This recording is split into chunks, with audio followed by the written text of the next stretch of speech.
Okay, we're here with Molly McQueary. She's our mental performance coach here at T3, and she works with our athletes along with our coaches. Molly is in the process of getting her PhD in sports psychology. She'll have that soon, and so we're very excited to have her here as part of our team. What kind of work have you been doing with our coaches?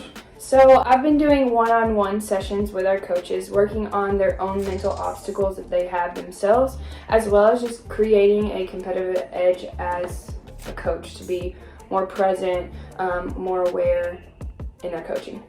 What do you look for when you shadow their training sessions?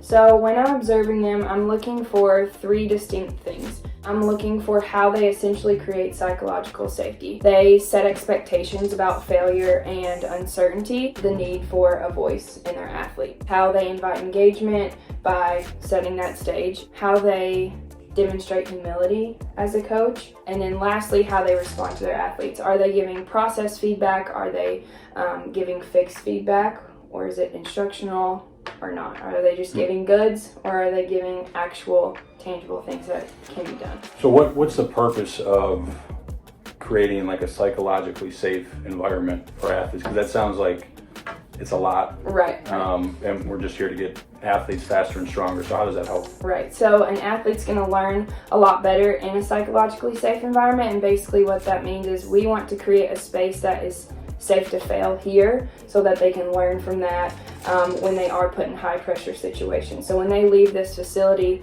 they know why they're doing what they're doing and how it applies to them. Going through that process, for several months now, like what kind of improvement have you seen with our coaches? And I mean, I've heard a ton of good stuff from the coaches just from a development standpoint. Like they all feel like they're better coaches now on the floor for their athletes. But like, what have you seen? So I think the biggest thing that I've seen is we've moved away from giving fixed feedback and we've started giving more process feedback, that the athlete now has autonomy, they have choice with their movements, but they also know these are my key focal points when I come into T3 today. This is what I should be doing to move forward, all just because our coaches are now giving them that process feedback. Nice job, dude. That was a good rep. And he moves on to the next kid. Where that may have been where we were 6 months ago, we now see, hey, this is the specific thing that you actually did that was good in that movement. And this is what you got a little bit lower. Right. Your knees didn't go in. Right.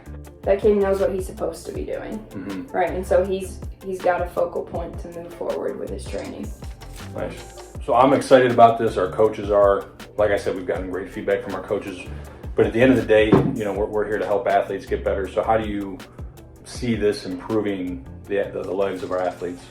So with any of the topics that we've gone over in the trainers meeting, which I take over a trainers meeting once a month, and we've talked about a number of different topics. One of those topics was reflection, and so that our coaches can step away from a day here and they can reflect on what they've done well at, what they haven't, and then they have a focal point coming into tomorrow with how am I going to impact my athletes. And so we're not just showing up every day doing our job that we normally do. We actually know what our purpose is coming in. So if we have coaches who are showing up at their best mentally, whether that be with me doing the work with them one-on-one, they're coming in here at their best so that they can provide for our athletes at their best. And like you said, with the process feedback, an athlete gets clear direction on either what they need to improve or what they're doing really well. Right. The coaches see me working with our athletes as well, so I'm taking over the last 10 minutes of our specialty groups on a weekly basis, and so our coaches sit in on that, and so they're learning this as well, and I cover some of the topics that I cover with athletes in those one-on-one sessions with my coaches. So they hear me and they are starting to relay that to their athletes. While I may not be out there every second, every class, the coaches are aware of what I'm saying and they're starting to provide that with their athletes as well. So good stuff. Molly at T3.